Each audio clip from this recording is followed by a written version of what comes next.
Without objection, the chair may declare the committee in recess at any point. The purpose of this hearing is to examine the evolution of cybersecurity threats to U.S. critical infrastructure following discovery of the Stuxnet malware 15 years ago.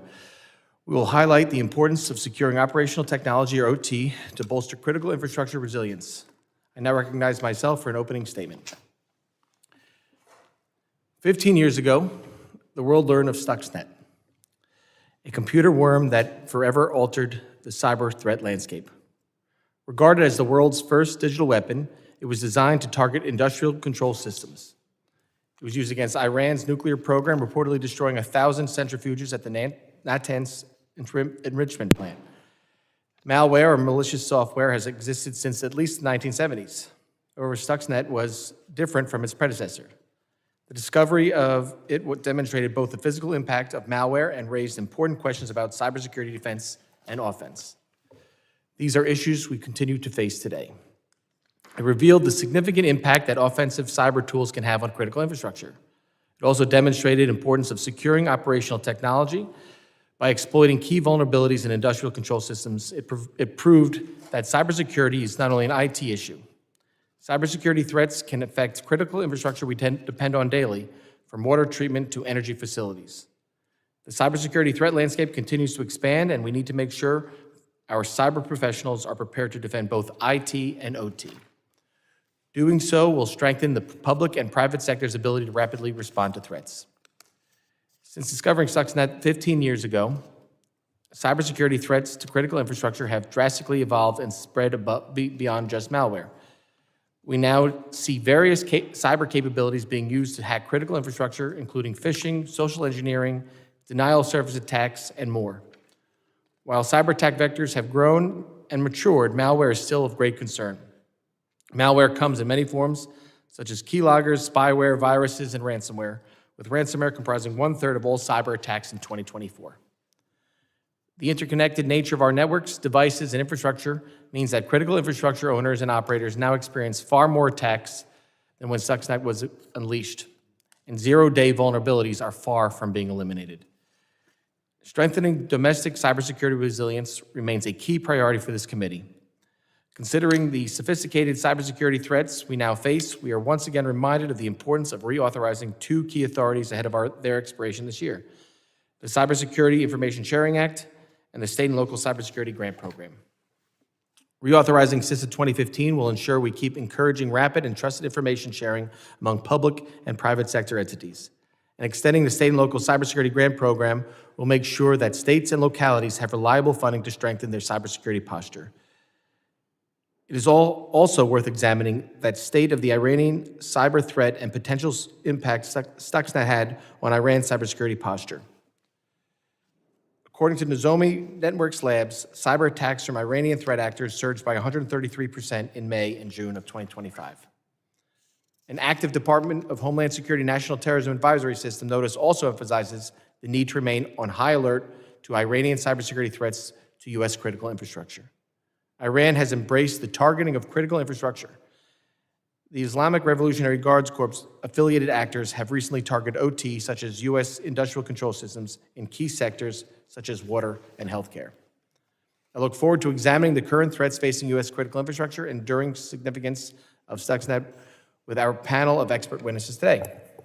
Today's witnesses represent a range of perspectives, and I thank you all for contributing to our discussion about this pivotal moment in history of cybersecurity.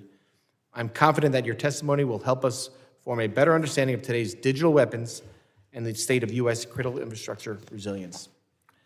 I now recognize the ranking member, the gentleman from California, Mr. Swalwell, for his opening statement. Thank you, Chairman. And Chairman, that was an eloquent, impactful, artful statement, but you buried the lead.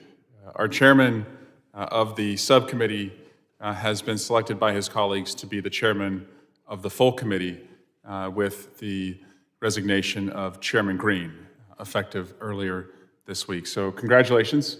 I'm excited for what that means for the full committee. You and I have worked quite well over the last 3 years on this committee, especially to take on our cyber challenges, and to have somebody at the full committee with your cyber knowledge and expertise as our cyber threats are only escalating, and AI has made that even more challenging, and the threat of quantum computing and what that means for cryptology.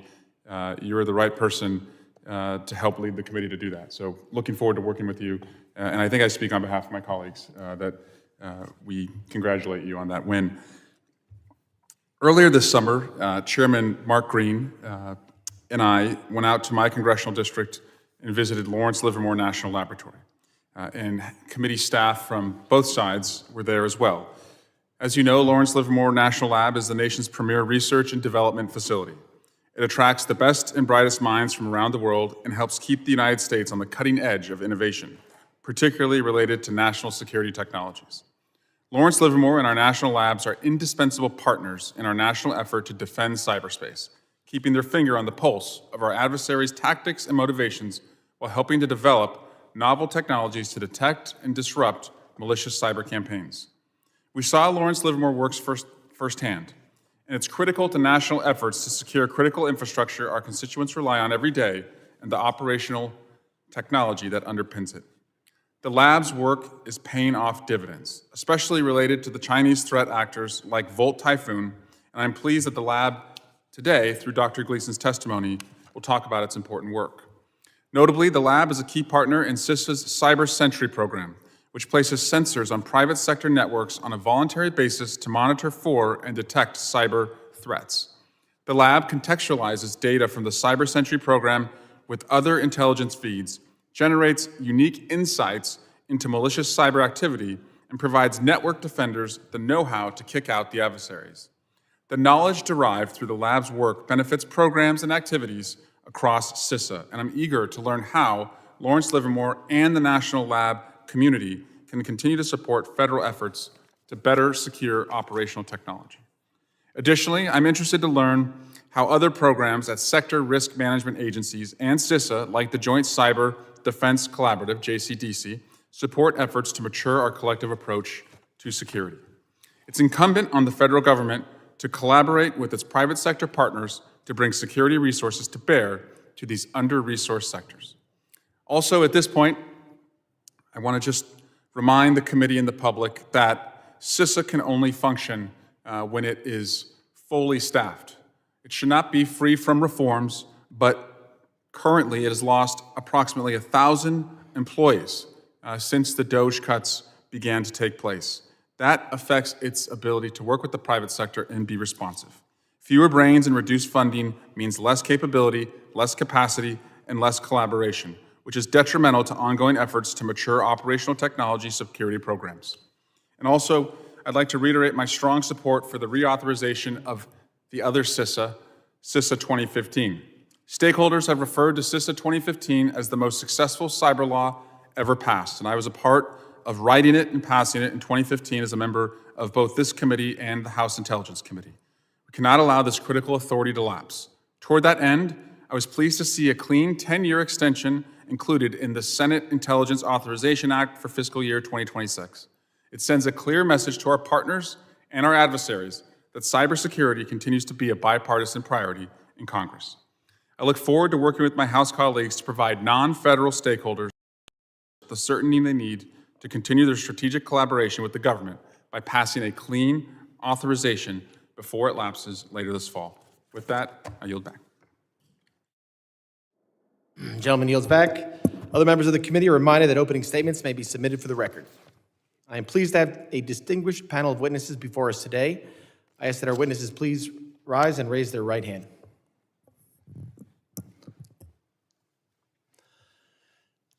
Do you solemnly swear that the testimony you will give before the Committee on Homeland Security of the United States House of Representatives will be the truth, the whole truth, and nothing but the truth, so help you God?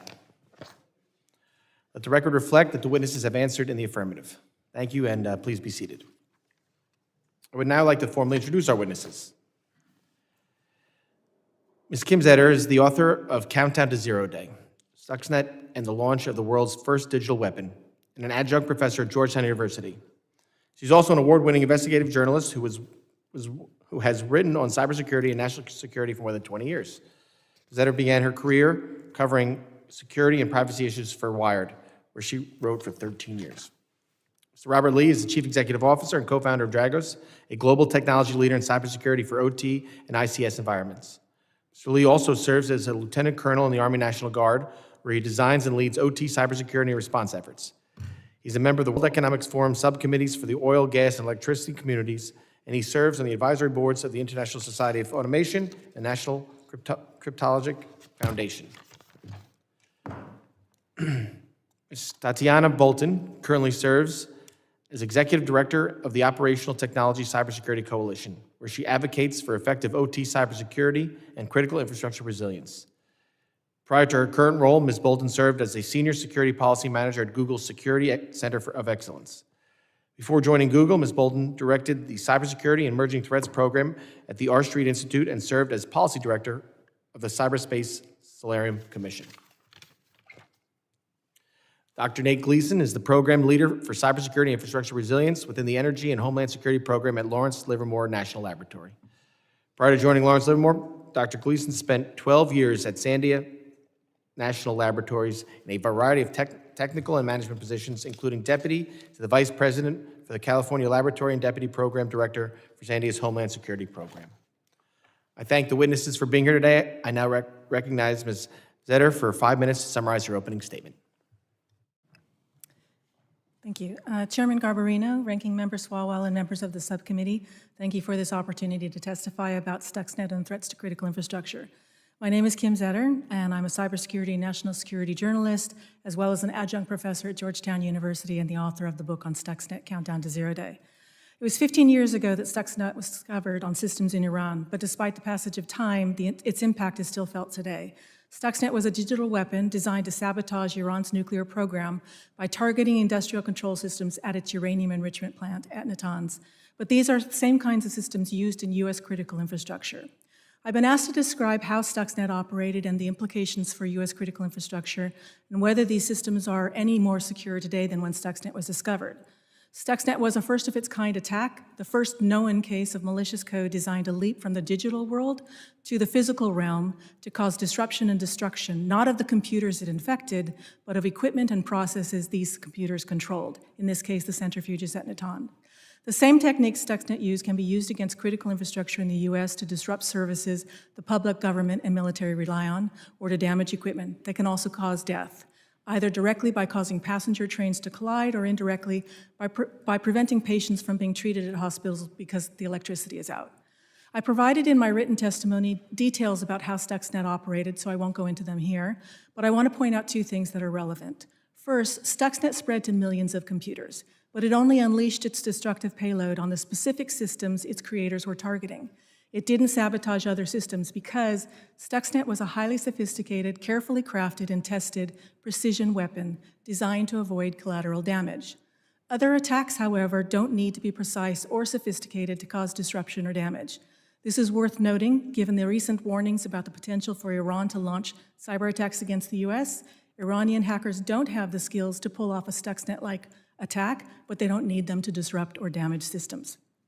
Second, when Stuxnet was first discovered, researchers believed it was an espionage tool. This is because every time it infected a new system, it searched for the presence of Siemens Industrial Control System software. Siemens software is used to control manufacturing assembly lines and other industrial processes, so researchers believed whoever was behind the malware was trying to steal blueprints or designs for industrial plants. After reverse engineering the code, however, they realized it was designed for sabotage. This is significant because disruptive or damaging attacks can be indistinguishable from espionage in the initial stages of infection. Both can use the same tools and techniques to gain access and move within networks to find data or the systems they want to disrupt. What's more, intrusions done initially for intelligence purposes can morph into disruptive or destructive operations. I say this because a lot has been written recently about the Salt and Volt Typhoon intrusions of telecoms and critical infrastructure that are attributed to China. These compromises don't appear now to be aimed at disruption or damage, but could morph into such operations in the future. One of the most significant impacts of Stuxnet had was to raise awareness about vulnerabilities in critical infrastructure. Prior to Stuxnet, the security community was focused on IT networks, the business networks that you use to send email. But Stuxnet put OT networks in the spotlight, and once researchers began to examine them, they discovered serious software flaws as well as architectural problems that couldn't be fixed with a software patch. They also found many systems connected to the internet.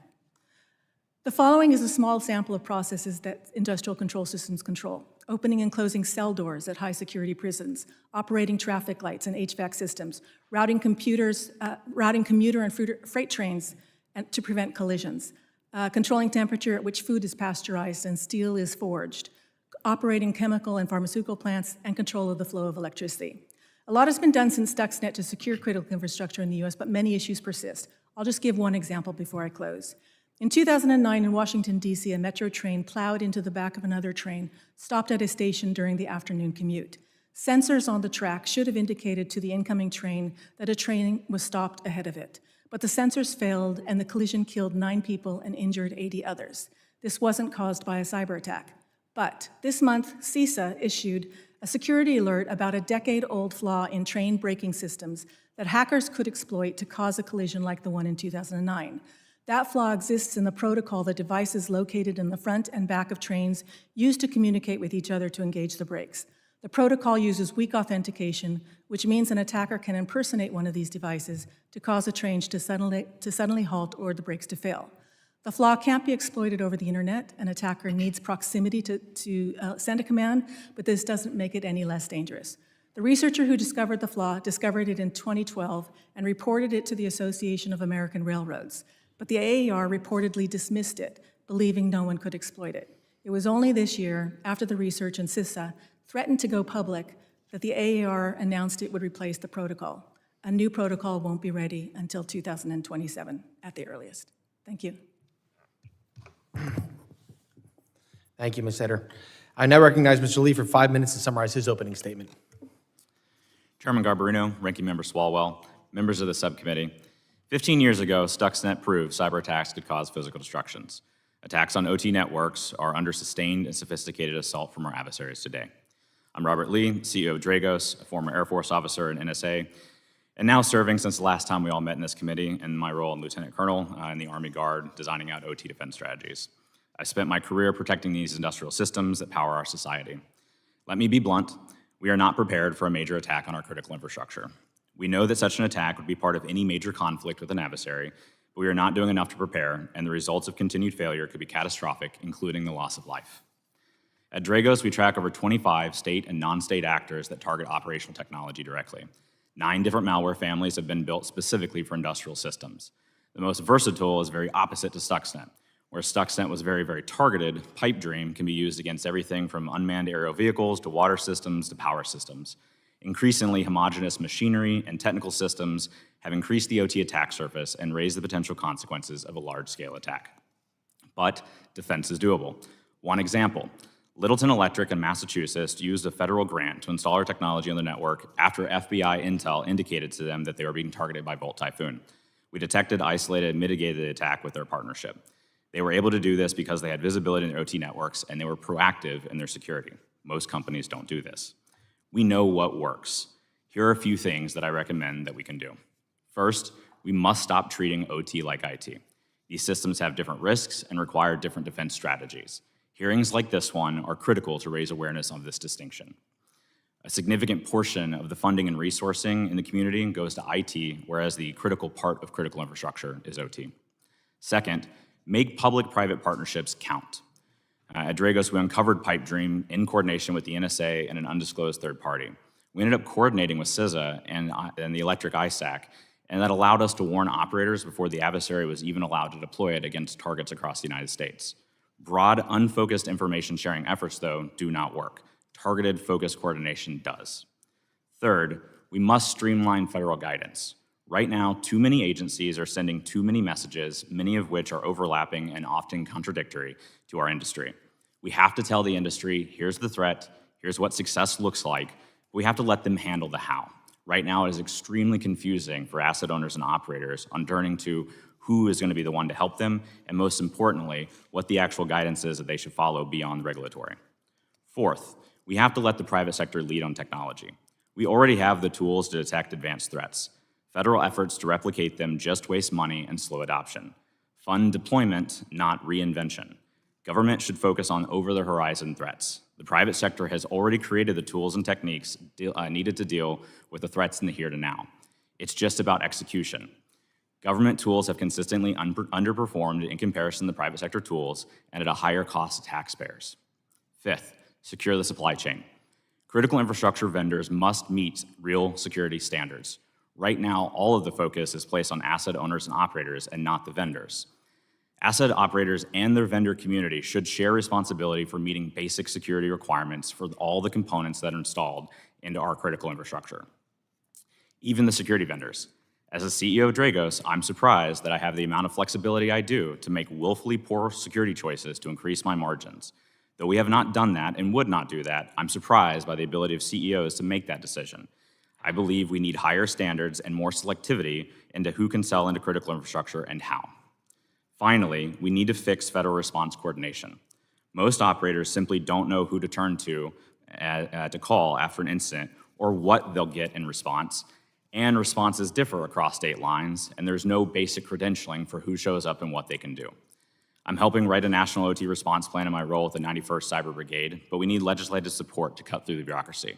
I found great partnership in this effort with CISA, particularly strong support with Sean Planky, and I look forward to his confirmation. We simply know what needs to be done, and it's time to stop standing in our own way. Our kids' lives depend on it. To close, our adversaries are gaining ground, but we have the tools, the knowledge, and the people to win. Now we need large-scale execution in the public and private sectors. We know what needs to be done, we just need to do it. I'm grateful to all of you for holding this hearing and look forward to the rest of our conversation. I yield back my time. Thank you, Mr. Lee. I now recognize Ms. Bolton for 5 minutes to summarize her opening statement. Thank you, Chairman. Chairman Garbarino, Ranking Member Swalwell, and members of the subcommittee. Thank you so much for the opportunity to testify today. I commend the subcommittee for prioritizing critical infrastructure security and holding this hearing to discuss the heightened threat landscape. My name is Tatiana Bolton, and I'm the Executive Director of the Operational Technology Cybersecurity Coalition. The OTCC is a coalition of OT cybersecurity organizations, critical infrastructure operators, and thought leaders. Representing the entire OT lifecycle and protecting our nation's critical infrastructure assets, we provide vendor-neutral perspectives on securing our collective defense and advocate for improved OT security policy.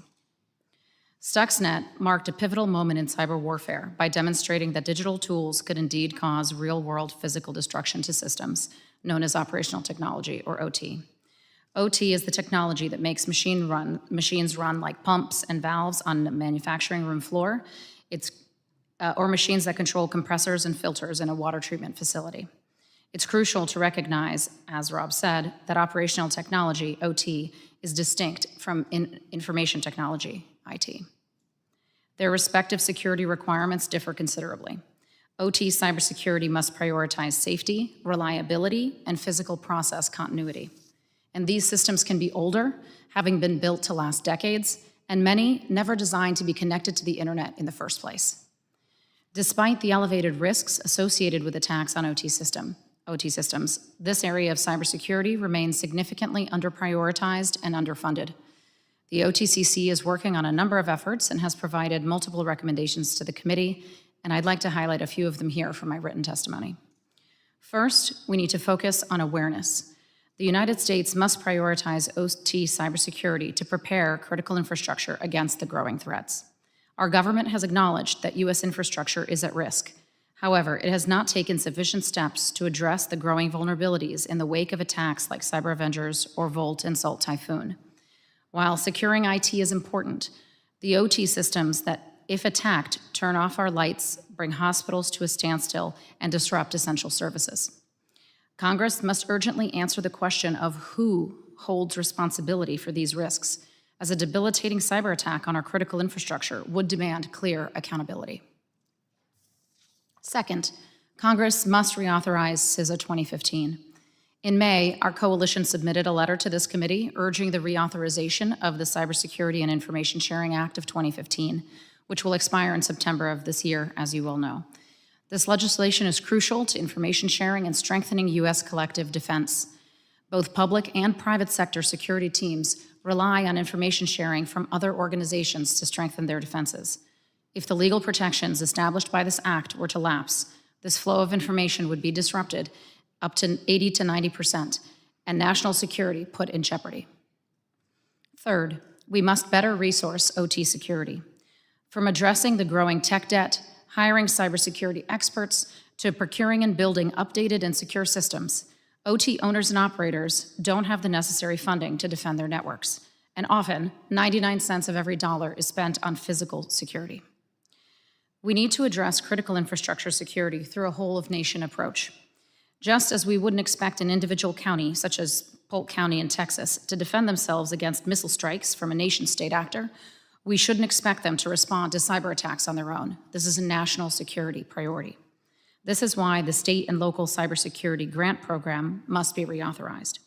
These resources allow underfunded critical entities to remove Chinese routers, hire cybersecurity staff, and replace outdated servers.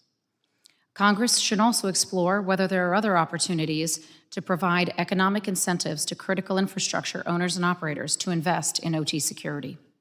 The biggest vulnerability in any of your states, and all of the states, is your lowest common denominator.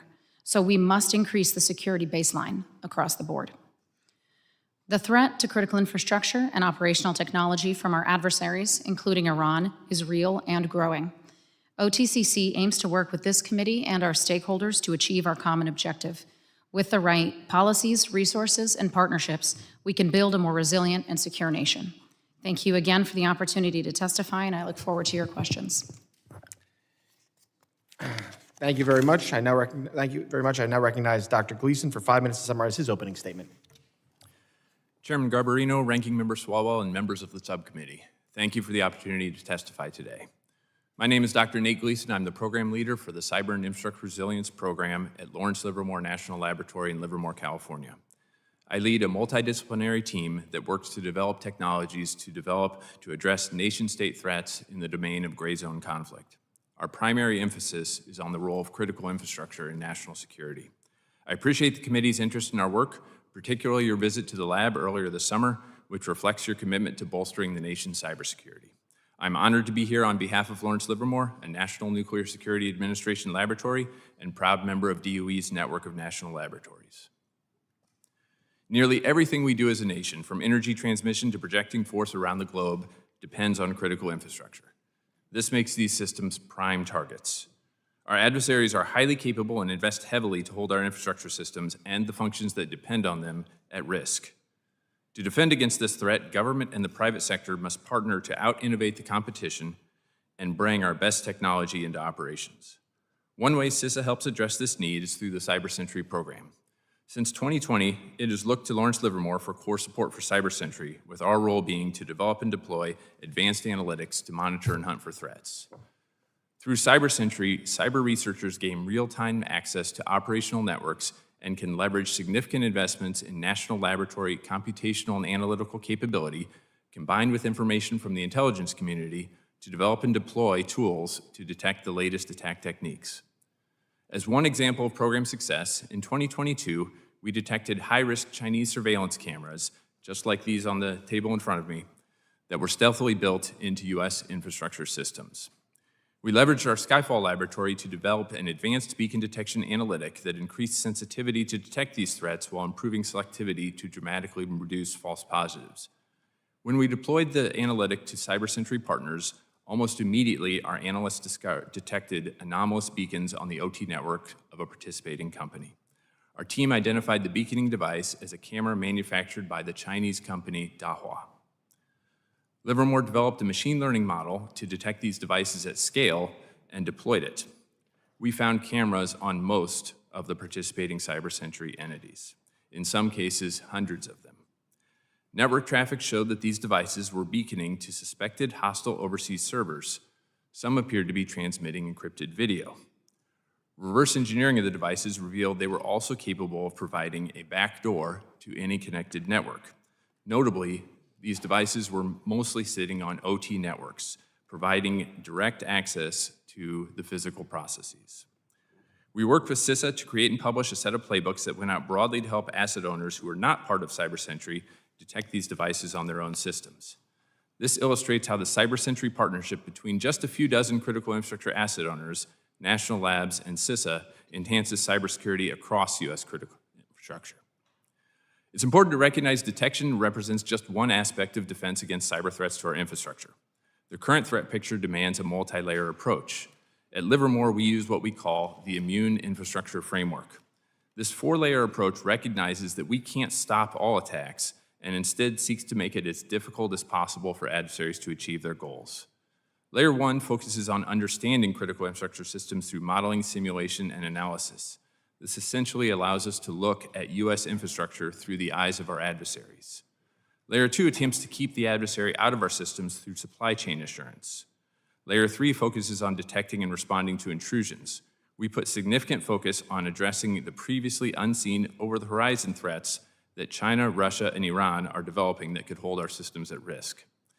In Layer 4, we engineer our systems to operate through compromise by using techniques like collaborative autonomy, which are designed to provide redundant, decentralized control of systems.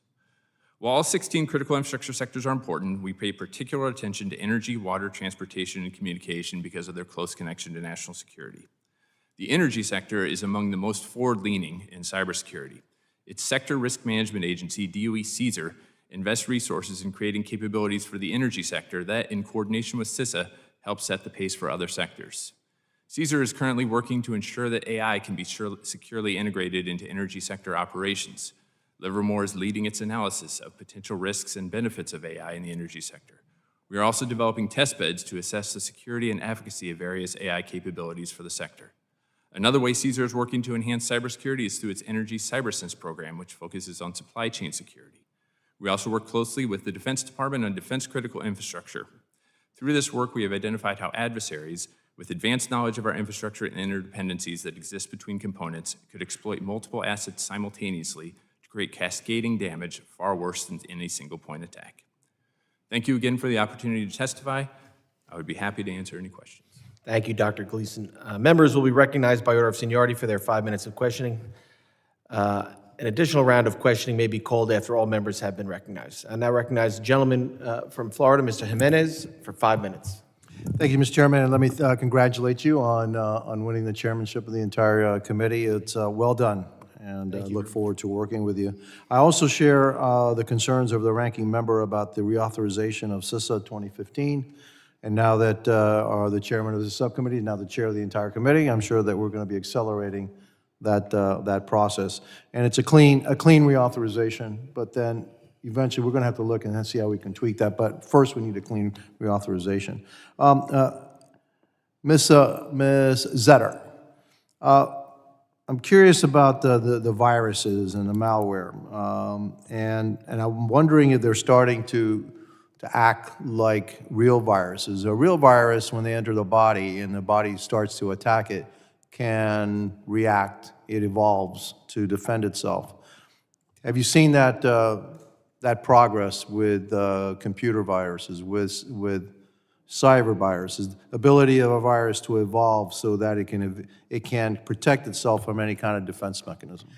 We've seen the early stages of that. I don't think that we've seen something that's fully, I would say, mature and operational. Rob has a better idea of that because he deals with the malware that comes in. But we've seen even hints of that even years ago, just not fully developed. Obviously now with AI, that opportunity exists to make something even more autonomous, and also the ability to morph very rapidly to the environment. Interesting. That's a scary thought, right? That whatever we do, the virus will protect itself somehow and find a new way to do what it needs to do. And I also, I agree that OT is actually the more important aspect of cyber attack. That's really the stuff that's really going to hurt us, cause accidents, kill people, disrupt everything that we do. I mean, if I can foresee a day where somebody presses a button and the next all the lights go out in North America, right? And that would be a little bit disruptive, I believe. Ms. Bolton, you talked about the lack of coordination here in the United States, and I would think that if you kind of map out who's got what, who's responsible for what, it would look like a bowl of spaghetti. Am I too far off? I'd say you're not very far off at all. I think there are a wide range of frameworks that are in place, a wide range of coordination mechanisms. As Rob mentioned in his testimony, also difficulty for the industry to come into the federal government. There's not one specific door. There's not one agency that's responsible for cyber incident response. And so they all work together. And so, but you've got local and state agencies responding to incidents. You've got vendors and industry. You've also got federal government involvement. So I absolutely believe that we need to streamline that process. I know the committee is working on harmonization, cyber harmonization. We very much support that effort because we need to have one easy way, one door for the industry to come in. Come into the federal government for support, and then also for the response and collaboration to be more clear. Now, you said that they work with each other, but do they really? Do you see turf guarding a lot? I can't say that we don't see turf guarding. Okay. I will say that there are experts, national security, professionals who are absolutely intent on securing the networks for which they're responsible. But a lot of people will say, well, that's really my realm. Well, no, it's my realm and all. I mean, look, that's just the norm in any bureaucracy, yes. Okay? And so we have so many agencies doing the same things. That's a natural tendency of bureaucracy to try to protect themselves, okay, and turf guard. Mr. Gleason, in terms of China, I serve on the select committee on China, and I have been calling for, we cannot decouple fast enough from China. Things that may be innocuous, cameras, all right?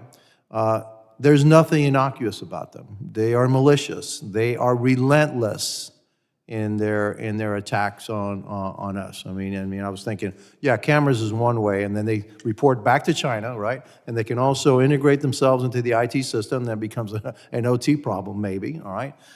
We had issues where I used to be the mayor in Miami-Dade County with cameras at our port system that was reporting back to China. We don't know what it was reporting, probably what kind of commerce we were doing at that port, and we also found that they had infected our systems. They were just lying around. Okay, we don't know what they were lying around for, but I'm sure that it wasn't for a good purpose. So, what can we do to stop this? This relentless attacks that we're getting from these systems. I'm sorry, my time is up, and I yield back. Okay, I was going to say they can answer the question if you want. I'll ask it for you. How about that? All right, I now recognize the gentleman from Texas, Mr. Luttrell, for 5 minutes. If you're reading my notes, sir. Yeah, I stole it. Yeah, then you can do that. What can we do to, I don't even know how you scale something to this size. What can we do looking forward or looking downstream? I cast that out to Mr. Gleason. You can start. You got the. Yeah, I think everything you are mentioning, I would agree with. I think what this phenomena that we're seeing is China has recognized that critical infrastructure is a new domain of conflict. I think we are catching up to that still. They put a lot of energy into this. They are very good.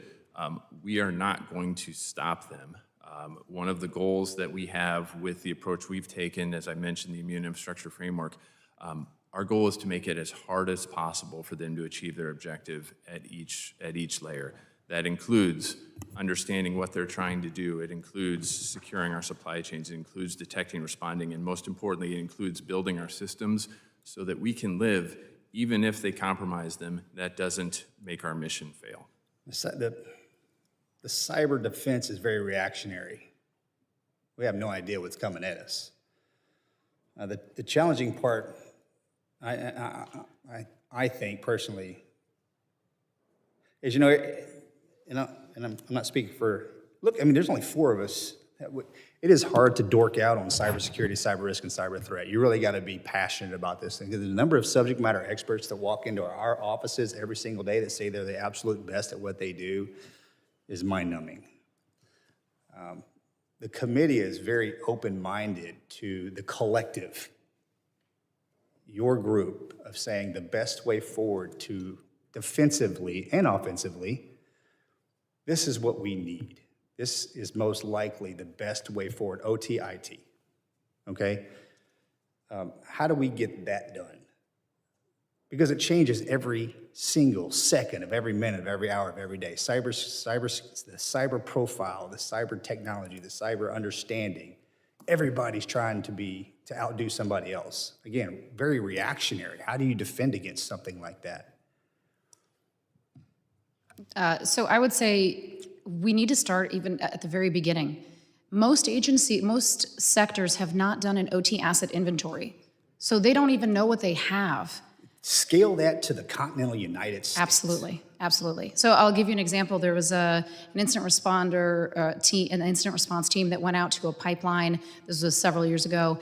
They asked them how many open ports or ports they have. They said, well, just these that you see in this room here, and that was all their IT systems. By doing investigations through the internet billing that pipeline had, they found they had over 10,000 open, unprotected ports. And so that's, you need to be able to, at least on some kind of spreadsheet, be able to tell what you have in order to be able to start fixing it. And that includes things like putting in multi-factor authentication where it's possible, doing supply chain security, as you said, building defense in depth and building resilience. Is that even a probability to do? Yeah, if I could add to that, we very much know what to do. But again, if you think about it from a government perspective with private sector, if I'm in the water sector and I'm trying to look to CISA, EPA, and all the other components and players on what should I focus on, there's a lot of go be cyber safe, go be cyber secure, go do cyber something, not actual guidance. Not, well, we want to prepare for Volt Typhoon. This is what we're looking at. Here is what we think success looks like. However you want to figure it out, go, and then resourcing it. Like, we have the technologies that exist, we have the people trained, but there is a lot of overlapping guidance, and it's paralyzing the private sector. We weren't ready for Volt Typhoon. Stuxnet, Ms. Sitter, I'm going to shift over to you and I don't know how long whomever created that and handed that football off to where it landed. But the technology in the early 2000s is not the same as it is in 2025 with the use of AI, AGI. I'm assuming that you can take the baseline algorithm from Stuxnet because it had a few bugs in it. That's how we found it, if I'm speaking correctly. When they started digging in and found Stuxnet, there were just a small bit of glitches in there. Like, all right, here it is. Now we're tracking, and then we unpacked it, and okay, here it is. The core, I'm sorry. Yes, ma'am, go ahead. The core of Stuxnet did not have glitches, but the spreading mechanisms were reckless, and it caused Stuxnet to spread around the world, and this is what it got caught, why it got caught. Okay. Are we doing? We can do a second round. Okay. Well, I'm going to make the assumption that since that thing has been handed back to us and globally, that technology and AI, AGI will advance Stuxnet, SolarWinds in some way, and we won't be able to not only keep up, catch up, but I'm assuming there's a probability that it's just going to outrun everything. That fair statement? Yeah, the details that I provided in the written testimony goes in depth into how Stuxnet operated and how sophisticated it was. That was state of the art in 2010, and it was really a genius the way that it was designed. If you can imagine now, 15 years later, how much more advanced that should be at this point. Yes. And then also with AI, then yes, it's going to really fast forward. I yield back. Gentleman yields back. Thank you very much. I now recognize the ranking member, Mrs. Swalwell, for 5 minutes of questioning. Thank you. As part of the fiscal year 2022 NDAA, the National Defense Authorization Act, Congress authorized the Cyber Sentry program, which deploys sensors on a voluntary basis on critical infrastructure partners in order to detect malicious activity, as I noted in my opening statement. A critical part of that program is the role that Lawrence Livermore National Laboratory plays in analyzing cyber sentry data. Dr. Gleason, what is the current status of Lawrence Livermore's partnership with CISA on cyber sentry? We've supported CISA in various aspects of critical infrastructure security for about a decade. Currently, we have agreements that are our funding agreements are making their way through DHS processes. Unfortunately, those are still making their way through DHS processes, and our work with CISA expired last Sunday. What does it mean that it expired? Is it turned off? Are you able to operate without authorities or funding? Like what is the posture right now for this important work? Yeah, national laboratories are not legally able to operate without being funded by a government agency, so our threat hunters stopped monitoring networks on Sunday. Who needs to turn it back on? We need the interagency agreement between DHS and DOE to be completed. Would this be a sign-off from the secretaries of both Energy and Homeland Security? Somewhere in that chain, yes. I'm not completely familiar with the funding processes that exist at those agencies right now, but yes, it needs to be signed off by both organizations. And earlier in your testimony, you alluded to some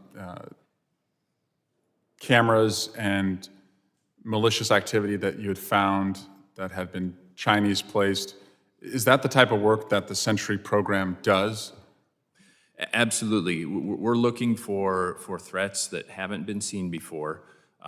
We're looking for threats that exist right now in our infrastructure. One of the great things about the Cyber Sentry program is it takes the research and marries it with what is actually happening on the real networks. So we're not just doing science projects, we're deploying that technology out in the real world, detecting real threats. And just so I understand, you now, with the program that has at least lapsed or hopefully temporarily lapsed, the sensors are still deployed, is that right? That's correct. The sensors are still deployed. They're still gathering data. We just aren't analyzing the data that's coming in. So I guess you're telling me because you don't have the funding, you're not allowed to look at the data legally. That's the problem. That's correct. So theoretically, we have deployed sensors on critical infrastructure, and there could be a malicious attack occurring right now that you are not legally able to see until the program is refunded. That is correct. Lawrence Livermore analysts are not able to monitor that data right now. What is the risk of you being blind to what these sensors are detecting? I think everything that we've talked about in this hearing, we've seen how important critical infrastructure is to everything we do as a country. I think I'll echo a talking point I frequently hear from Dragos. One of the most important things is getting visibility into what's happening on our OT networks. We don't have enough of that, and so losing this visibility through this program is a significant loss. A major priority of mine has been to improve operational collaboration between the federal government and the private sector. To do so, CISA must have the appropriate forums for such collaboration, including the JCDC and CPAC. Ms. Bolton, how can JCDC be strengthened so that it can better facilitate OT security collaboration, and why is it important that CPAC be restored? Thank you for the question. I think CPAC is an organization that allows industry to talk to the government, and right now, industry is not able to convene with the liability protections that come, or the information sharing protections that come with CPAC authorities, and so that becomes a problem, and it's a national security concern when operational collaboration can't happen between those two entities. I believe it's very important for CPAC authorities to come back.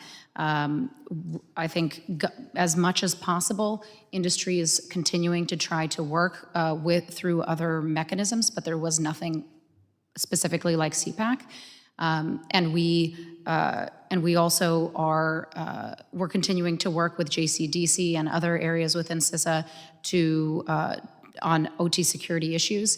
I think what we'd like to see from JCDC, if we're talking about additional work, is more concrete OT efforts that industry can get involved with from the ground up. Great, thank you. Yield back. Gentleman yields back. I now recognize the gentleman from Tennessee, Mr. Ogles, for 5 minutes questions. Thank you, Mr. Chairman, and thank you to your witnesses for being here. Obviously, this is a high-stakes issue. I mean, it's the next battlefront, if not the battlefront, as we move forward. And when you look at the China threat that Ms. Zetter, I think you've touched on, or all of you have touched on, but specifically, I want to start with Ms. Bolton. So formerly, I was county executive in my community.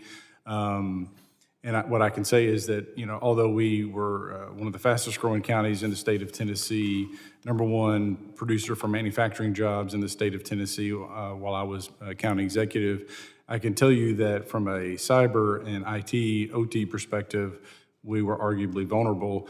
Please expand on that vulnerability when you look at bad actors as it relates to kind of, just our infrastructure security and what the consequences might be if there was a coordinated, systematic attack against those local communities. So a lot of what we see, and you're completely right, a lot of what we see is that the threat actors are targeting the most vulnerable organizations, right? Many times those are smaller organizations without cybersecurity expertise. They're at the county level, they're at the local level, and you see actors either targeting those for target practice, learning, and then moving to bigger systems, or they're doing it in a coordinated manner across a number of different states and localities.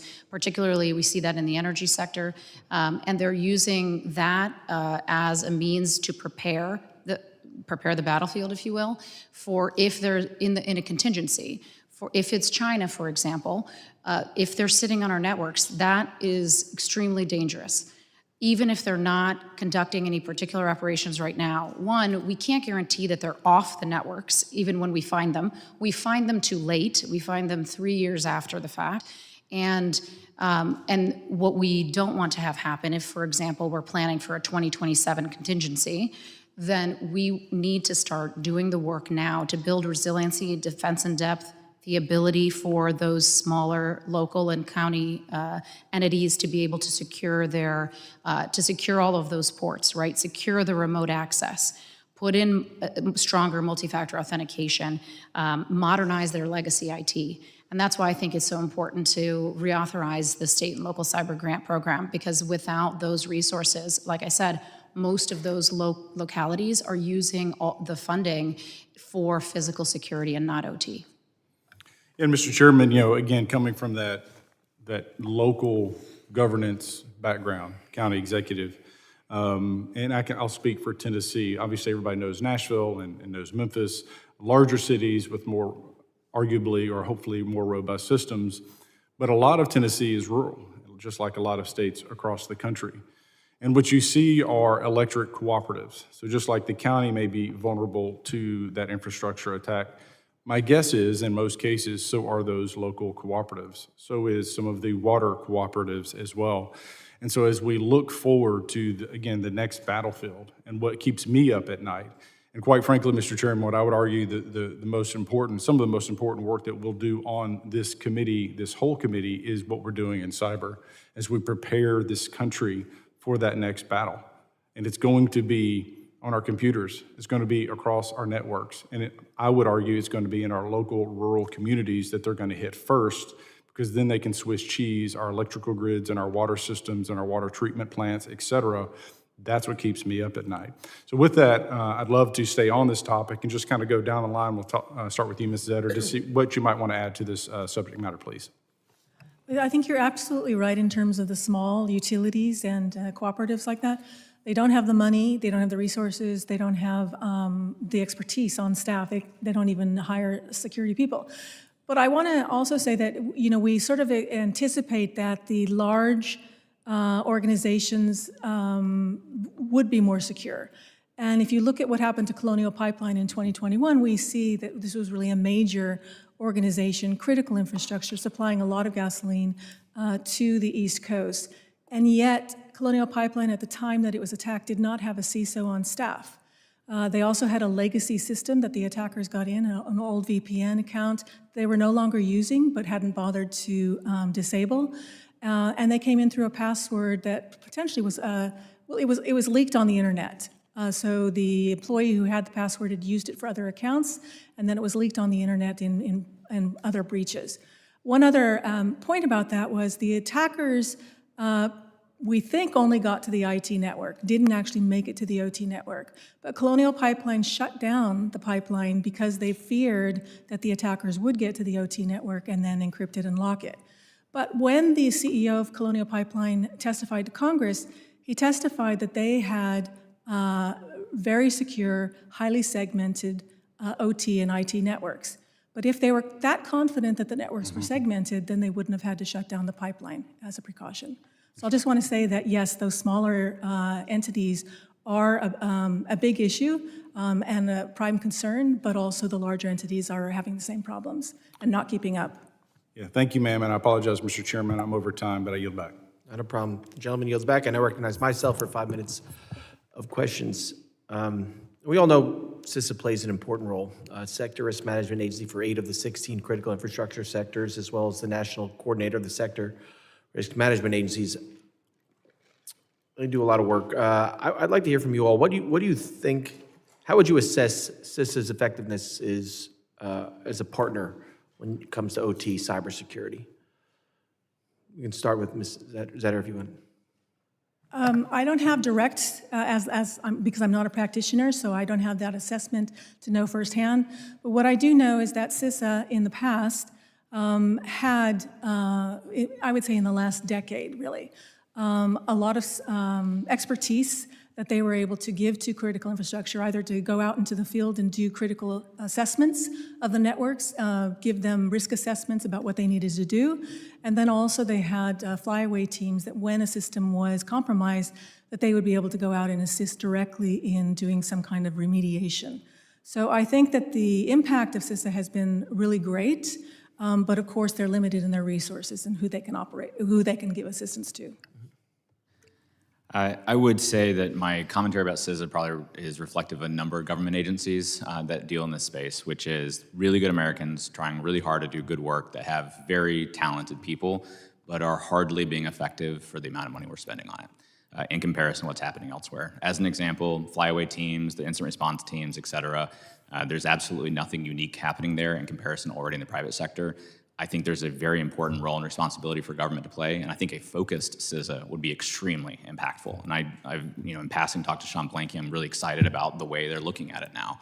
But I think a lot of times we overstate the effectiveness, and I'm sure that this is not going to earn me any friends at CISA, and many of my friends are there. But I will say that we've got a couple of years before we have significant issues. And I'm very concerned about next couple of years going to war with China and it being focused on our OT, and I would really like to move past pleasantries, so we should focus them a heck of a lot more. Thank you. I would say that I think CISA, can certainly grow in its effectiveness, and I think we will see that under Sean Blanky. I think things like automated information sharing, the Einstein program, CyberSentry, I think there's a number of places there where we can modernize some of that legacy infrastructure. They're operating not necessarily with the most updated sensors, and I understand that it is expensive to upgrade the systems. But if we want CISA to be acting as the frontline defense for cybersecurity and as an expert, they need to have up-to-date systems. They need to have sensors on the networks that are what is modern right now. But I think that's about it. Dr. Gleason. I would say some of our best and most effective work with CISA has been when they've worked in partnership with some of the other federal departments with stake in the space, in particular with the Department of Energy, looking at threats to the energy sector, and the Department of Defense looking at defense critical infrastructure. Just to echo on some earlier comments, I think CISA also works best when they do work that is appropriate to the government to do and not trying to do what the private sector is already taking care of. The government has specific advantages in our access to the intelligence community, in the ability to do things that the private sector is not or shouldn't be doing. I think the more that the government sticks to that space, the more effective that those programs will be. And I also want to echo, definitely look forward to Sean Blanky coming in and very excited about Nick Anderson coming in. We've had great experiences working with him previously and think their leadership will be very effective. I think we can all agree that we're very excited to see Sean Blanky get confirmed as as soon as possible. It'll be a good day for, I think, for SIS to have him in there. Mr. Lee, I want to go back to, because you were very passionate in your hands today, and you really want to get him focused. Can you go a little more in depth, because this is the stuff we're going to have to work on. Stan's Institute, which is the leading cybersecurity provider, analyzed every single industrial cyber attack that's ever taken place and just asked the basic question of what security controls actually worked. It was 5. And we know exactly what those 5 are. We know exactly how to do it. And if you look at regulation standards and everything else, it's not 5. Further, when you look at our rural communities, as mentioned, about 98% of this country is in that sort of below the cyber poverty line discussion, and they're not doing pretty much anything unless it's really passionate members there trying to help.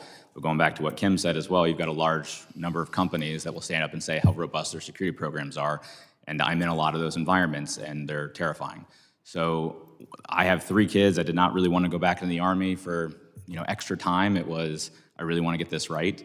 And I think if we're going to be serious about the conversation, it's focus on what we can actually do across the next couple of years. Pick a point of view. You're going to upset some people in doing so, but we need to do it. And at the same time, I would say you can roll out quickly. I think about 95%, anecdotally, about 95% of all cyber spend goes to enterprise IT, about 5% to OT. That is where your national security is, your environments, your local communities, and all of your ability to generate revenue. You look at sort of the visibility in this country. If you actually want to monitor your OT infrastructure, figure out, is China already there? I would say probably about 10% of the infrastructure around the country is being monitored. So when we're having big discussions about what comes next, I would just highlight that we're not even really being serious about what we know today. I appreciate that. Thank you very much. We're going to now start our second round of questions. So I recognize second round, the gentleman from Florida, Mr. Jimenez, for 5 minutes. Thank you, Mr. Chairman. And I'm going to pivot a little bit. So do you all know what MAD is? Mutually assured destruction. MAD is not really all that mad. MAD kept us safe for about 50 years, 60 years, right? And where, yeah, the Soviet Union had thousands of nuclear weapons, but so did we. And if they ever used it, then we would use it on them, and that kept us safe in a frightening kind of way, but it did. It kept us safe. All right. And so my question to you is there is the Department of Defense, but part of the Department of Defense is the Department of Offense. So it's if we were just we're here to defend the homeland and we're going to play defense, well, you're inviting attacks because there's no counterpunch. What's our offensive capability? Where's your assessment of our offensive capability in this realm? I'll take first pass at that. We are very, very good at our offensive capability. I think some concerns I have, you have to be able to get to root cause analysis on determining if we were attacked for us to go back and do something. I'm aware of numerous cases the government is currently tracking as maintenance issues for explosions and otherwise that were actually cyber attacks. If we're not detecting what's happening, then we're just going to say, oh, it must have been something random, and we're never going to get offensive. But putting my military hat on now, even just down the 91st Brigade alone, we've got a lot of offensive capability, and I would not want to be on the other side of us. But we also have to make it extremely hard for our competition to come back at us, and at least know when they do it so that we can unleash our warriors. Do we do that often enough? Do we flex our muscle often enough? I think just looking back to testimony and commentary from Joe Nakasone, General Hawk, and others, I would say that we do not. I do not want to see an offensive world. I do not want to see targeting of civilian infrastructure, but when our adversaries make it very clear that they want to hurt us and hurt our families, I think we have to be very serious about showing them that we can do the same. I agree. So, I mean, if we actually flexed our muscle every once in a while, I mean, the DOD flexes its muscle every once in a while, right? I guess you're saying we don't flex our muscle often. I'm saying we don't flex it enough, but I would also advise that we have to be very serious on defense because we will see things back. Even if one agency in a government authorizes something at us and we are doing something that we view to be retaliatory, other agencies in that same government may not be aware of it unless we're able to call it out. And then all of a sudden you have a very escalatory situation.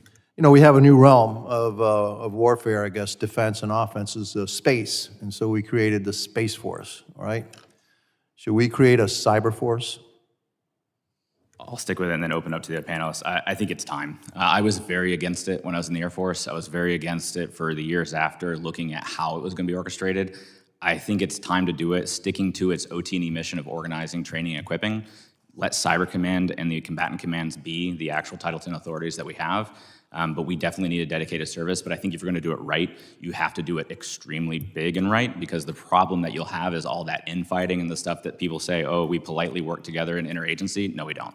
People are very territorial, and people will keep their best cyber warriors to themselves and others. So you're going back to my first round of questioning, right? That Yes. There's turf guarding. There's a lot of So turf. there is a lot of turf guarding. And so I would figure that now with Space Force and the Air Force, there's probably a lot of turf guarding there, right? I don't see it as much myself, but I did leave the Air Force a while ago. I will say the Army would be very happy to have a cyber force under it from a department level, but I'm not so sure that it shouldn't just be made a department level service. Okay, fair enough. Okay, that's all the questions I have, and I yield back the rest of my time. Thank you. Gentleman yields back. I now recognize the gentleman from Texas, Mr. Luttrell, for 5 minutes of questions. Good to hear you say that. I've been working on that cyber force idea for a while, and General Hall and I had some pretty interesting conversations behind closed doors. Absolutely a brilliant guy in his stance, but I think he was trying to protect the nest. But I think we're far enough along where a cyber force should be absolutely, the conversation should be had. To the conversations that you were having with the chairman, and you listed 5 things. I come from a very rural district. And I've had CISA out to the district to talk to our business owners, but where's the piece of paper at? What can I hand off to everybody that is in my district and to my state and say, here, implementation of these 5 things will get you to a better place. And of course, as you said, everybody's going to beat it up because they're not going to be the ones that are involved in it or whatever. But I mean, from our nursing homes to our banks to our school districts, they've all been hit. And we have those conversations. Again, you heard me say it in my last line of question, very reactionary, because we don't know what we don't know. Where does that live? Hand it to me. I mean, help me out here. Yes, sir. Yeah, the SANS Institute published the 5 critical controls. It's been backed by other governments as well. The what did? The SANS, S-A-N-S Institute. Where does that live? Because So if I online. walked into Conroe, Texas and said, hey, go visit this place, they're going to look at me like I'm crazy. Yes, It's yeah. something that the legislation all the way up needs to be talking about. I mean, I like to say we need to Facebook this thing so everybody and their cousin knows about it. Yes, sir. Yeah, I would love to see, again, government have a single voice to say, here's actually what's working. And as a rural guy from Alabama who joined the military, if I can figure it out, I promise everyone in your district can as well. But we need to speak, again, with one voice of government. If CISA had a single page of here's the resources available to you, this is what you can do, and every agency around supported it instead of their own thing, I think you'd see a lot more outcomes. And if we do that, will the bad actors globally pinpoint those specific IT/OT and go after it, and then we're just dead in the water? No, I don't think it would work in that such way. Even if you advertise broadly what your strategy for security is, it's the fact that you're actually doing and implementing it that makes you defended. The fact that your adversary knows you want to invest in secure remote monitoring or secure remote access or monitoring, that doesn't make you any less secure. They'll most likely look somewhere else. I hope so. Right now it is way too easy to target our systems, and right now we are doing very little. I would love to raise the bar where they actually have to come up with something creative. Raise it. I mean, you're sitting in front of the group that's sitting here. Hey, we're asking you to. Well, I won't speak for my colleagues, but hey, I'm asking you right now, on record, do it. Bring it to us. Yes, sir. Write it down. I provided some written testimony. I'm happy to brief you at any time, and I am trying my best. I will absolutely see you after class, sir. Said with that, Mr. Chairman, I yield back. The gentleman yields back. I now recognize the gentlelady from New Jersey, Ms. McIver, for 5 minutes of questions. Thank you so much, Chairman, and thank you to our ranking member. My district sits at the heart of our nation's largest metropolitan area and is home to a major airport, one of our nation's busiest ports, numerous railroads and pipelines, and key industrial facilities, among other critical infrastructure. Securing these facilities requires resources, and for publicly owned critical infrastructure, those resources have often been lacking.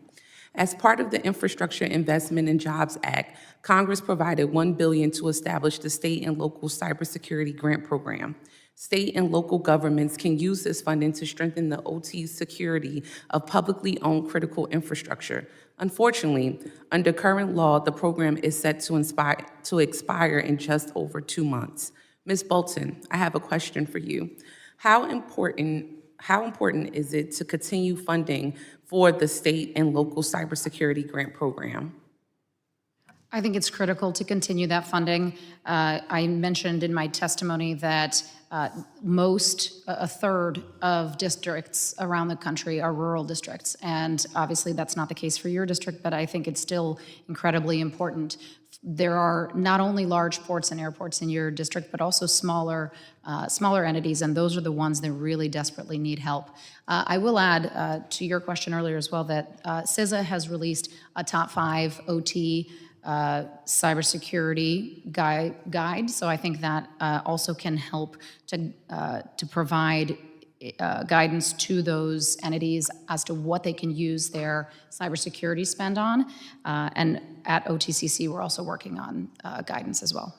Thank you. Can you just elaborate a little bit more on how should state and local governments prioritize their resources to strengthen their OT security? So I think it's very important to start at the very beginning.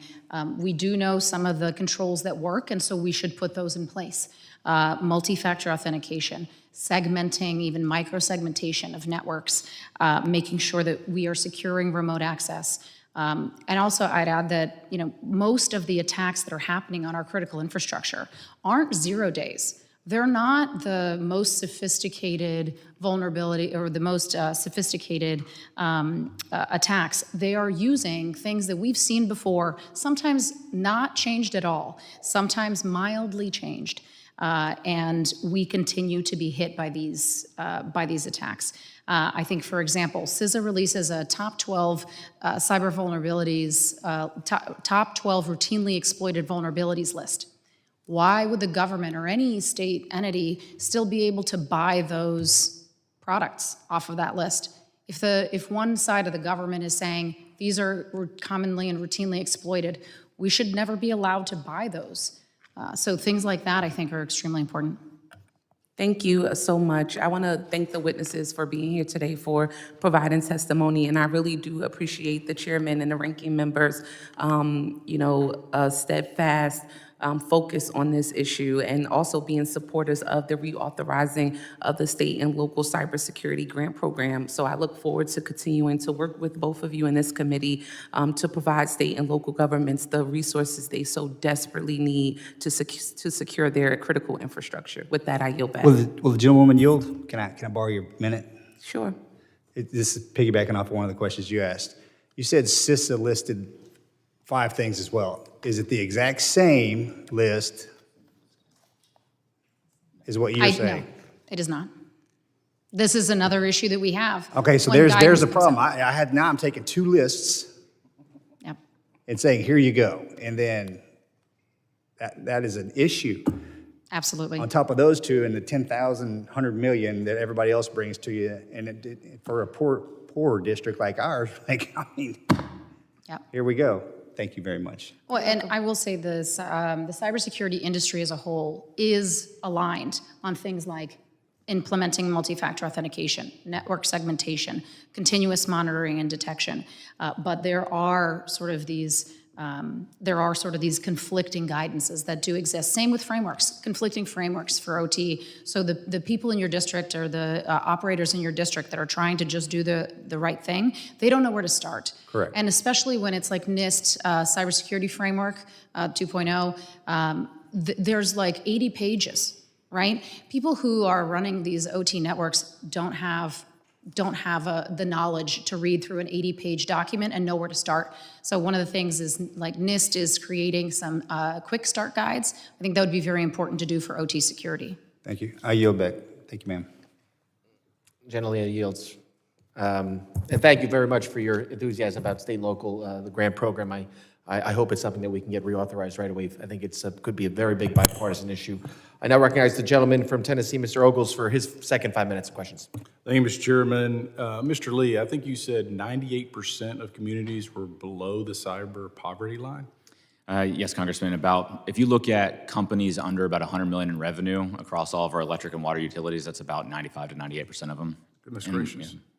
And so I want to go back and just double down on this issue again, coming from the county executive level, and my good friend to my left here, his district as well, I'm sure he's seeing the same thing, is that, your IT director is also the guy that's setting up emails and plugging in keyboards and probably spends 60, 80% of his time not in his office, not at his desk, not being offensive, because a good defense is a good offense, looking for those weaknesses, looking for those back doors, looking for those left around passwords and such. And so, and I'll use the word framework in the context is more like a toolbox. And, and I want to be careful here because, borrowing from Reagan, he said the scariest phrase in the English language is, "I'm from the government and I'm here to help."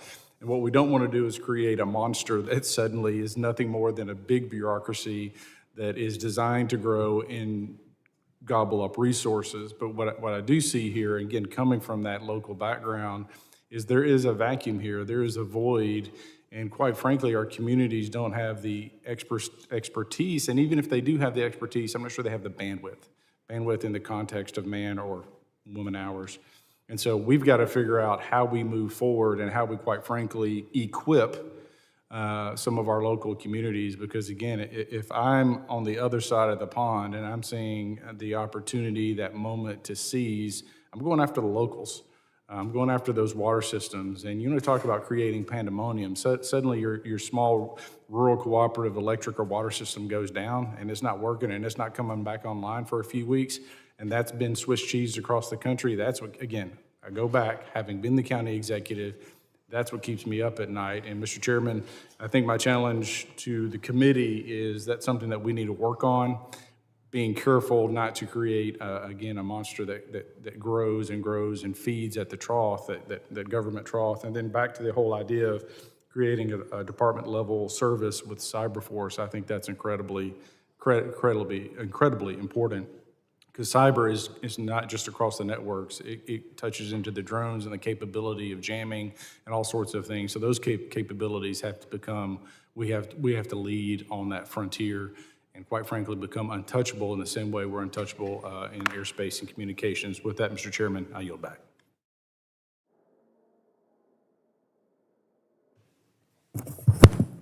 Gentleman yields back. I now recognize the ranking member, gentleman from California, Mr. Swalwell, for his second 5 minutes of questions.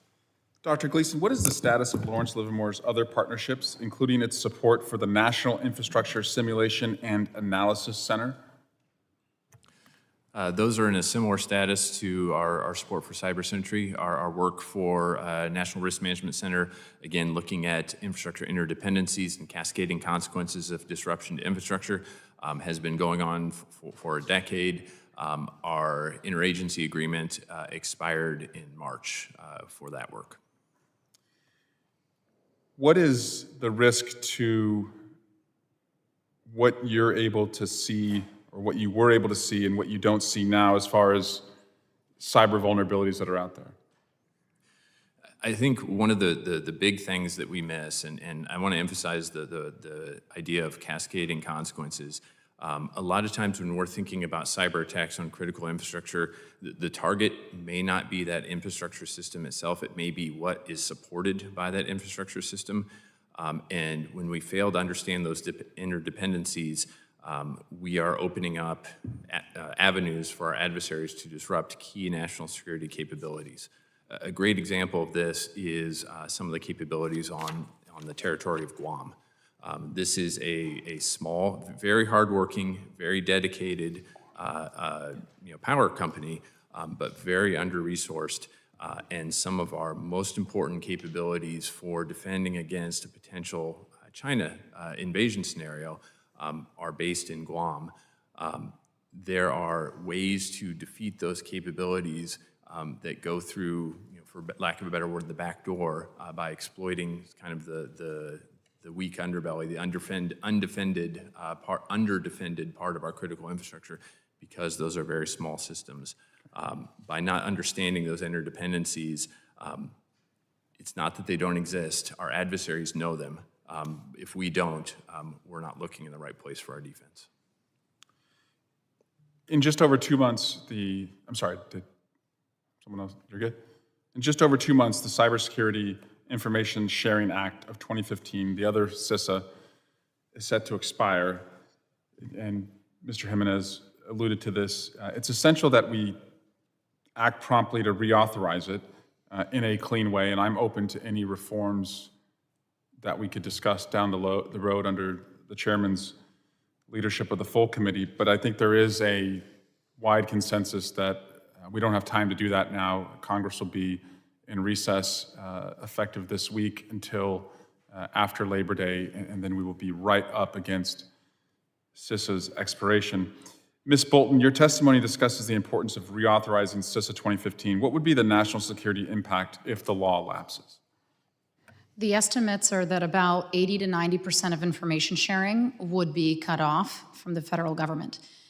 When I was at the Cyberspace Solarium Commission, one of the main things that we tried to do was to make sure that the federal government at least had a full threat picture.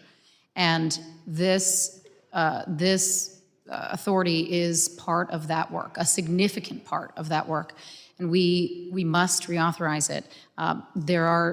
If we are about 2 years away from a contingency with China in 2027, as ODNI has said, then we have to be fully prepared. We have to be taking steps now and not just addressing, the information sharing piece. That should be a baseline.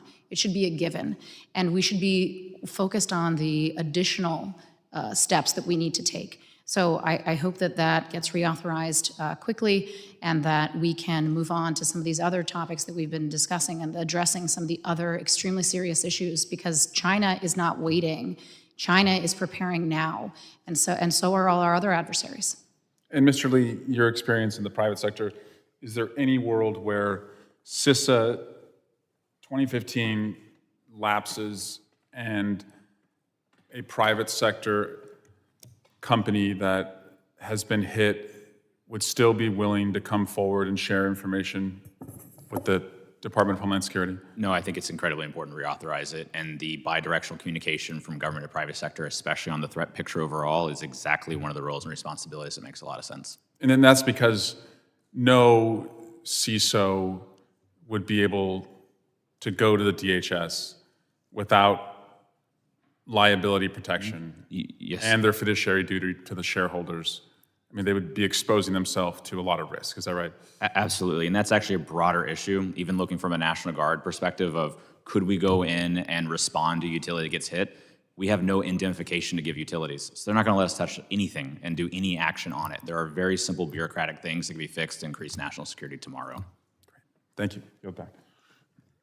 Gentleman yields back, and I can't agree with him and the witnesses more and my other colleagues that we have to reauthorize. So we do have to change the name, though. Yeah. Okay, that's got to be at least one change we have to do. And I understand that people want to do clean, and we have to get it done. But I do want to hear from you all because I think there should be changes. There should be. It's a 10-year-old law, and clean reauth. It doesn't include things that we've learned over the last 10 years. So I would like to hear from you all.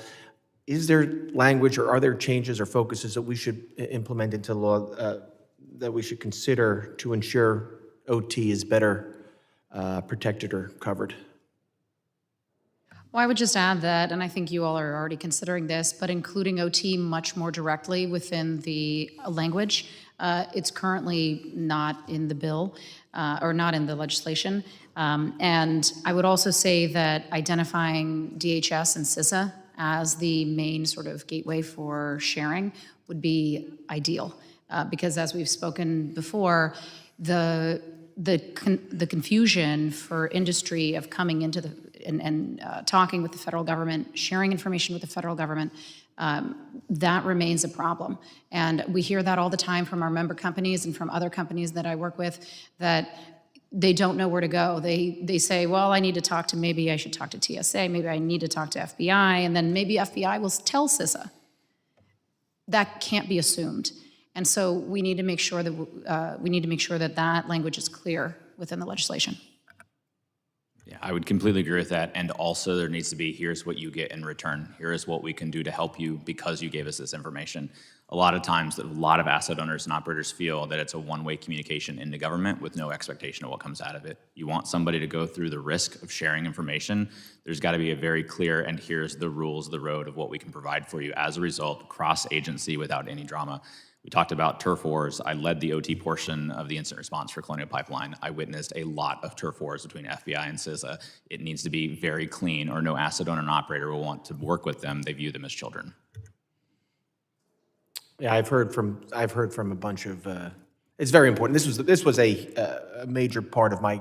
By the way, my presentation to become chair of the full committee was making sure that this does not lapse. So it is a top priority for me, and as I know for the other members on the committee, and I have spoken to many people in the private sector that said it would be devastating, and they would not be able to talk to the government if this expires, and it would be devastating for us.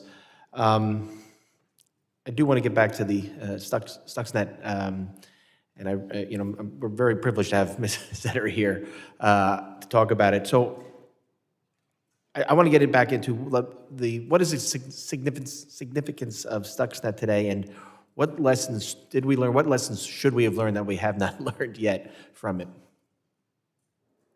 I mean, the primary lesson is the focus on OT systems. That Stuxnet showed the danger that that weapons like this can have against critical infrastructure, and of course, not just doing what a normal virus does, but causing destruction.